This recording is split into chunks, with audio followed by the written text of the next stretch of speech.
എന്താണ് panic attack? Panic അറ്റാക്കിന്റെ symptoms എന്താണ്?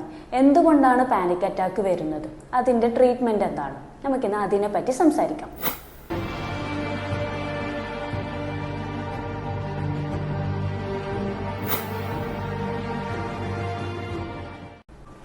Panic attack എന്നത് അപ്രതീക്ഷിതമായി ഉണ്ടാകുന്ന അമിതമായുള്ള ആൻസൈറ്റി അല്ലെങ്കിൽ ഫിയർ. ഇതാണ് പാനിക് അറ്റാക്ക്. പല ആൾക്കുമുള്ള സംശയമാണ് പാനിക് അറ്റാക്കും ഹാർട്ട് അറ്റാക്കും സെയിം ആണോ അല്ലെങ്കിൽ ഡിഫറൻസ് ഉണ്ടോ എന്നുള്ളത്. ഇത് തമ്മിൽ ഡിഫറൻസ് ഉണ്ട്. പാനിക് അറ്റാക്ക് സാധാരണയായി കണ്ടുവരുന്നത് 5 മിനിറ്റ് മുതൽ 20 മിനിറ്റ് വരെയാണ്. അതിൽ ആദ്യത്തെ 10 മിനിറ്റ് ആയിരിക്കും കൂടുതലായി സിംറ്റംസ് കാണിക്കുക. ചില വ്യക്തികൾക്ക് ഇത് 1 മണിക്കൂർ വരെ നീണ്ടു നിൽക്കാം. സാധാരണയായി പാനിക് അറ്റാക്ക് കണ്ടുവരുന്നത് സ്ത്രീകളിലാണ്.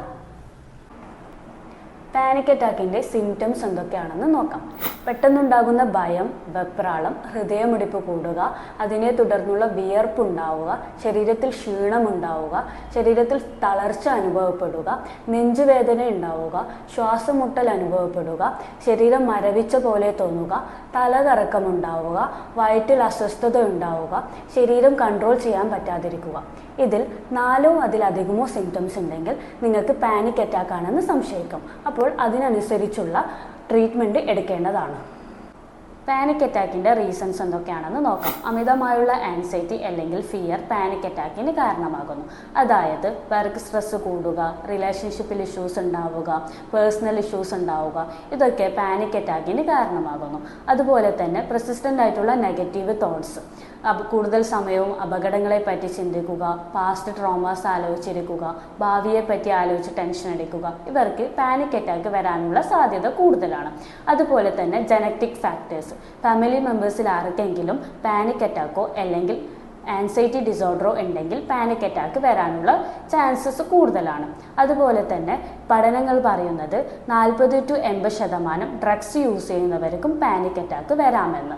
അതുപോലെ തന്നെ ബ്രെയിനിൽ ഉണ്ടാവുന്ന ഇംബാലൻസ്, കെമിക്കൽ ഇംബാലൻസ്, ന്യൂറോ ട്രാൻസ്മിറ്ററിൻ്റെ ഇംബാലൻസ് കാരണമോ അല്ലെങ്കിൽ സെറോട്ടോണിൻ അല്ലെങ്കിൽ ഡോപ്പമൈനിൻ്റെ വേരിയേഷൻ കാരണവും പാനിക് അറ്റാക്ക് ഉണ്ടാവാം.